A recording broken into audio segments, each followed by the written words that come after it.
তোর কি হইছে? আব্বা, আমার কেমন জানি লাগতেছে। হাঁসের ডিম আর মাশরুম খায়া মাথা ঘুরতেছে।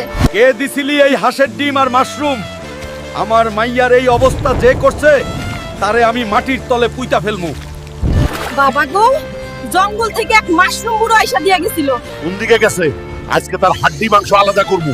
ওই মাশরুম বুড়ো, সামনে আয়।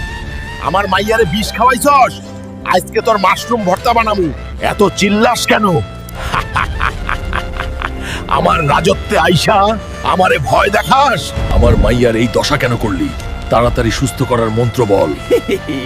আমার মাশরুম খাইলে সবাই হাঁসের মতো খুব সুন্দর হয়। তোর সুন্দরের গুষ্টি কিলাই, জলদি ভালো করার মন্ত্র কর, নাইলে তোর 12টা বাজামু।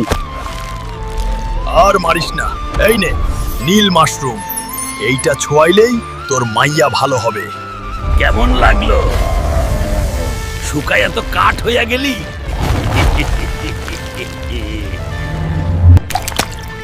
তোরে বাঁচানোর জন্য কেউ কমেন্টও করবে না, সাবস্ক্রাইব করে লাইকও দিবে না।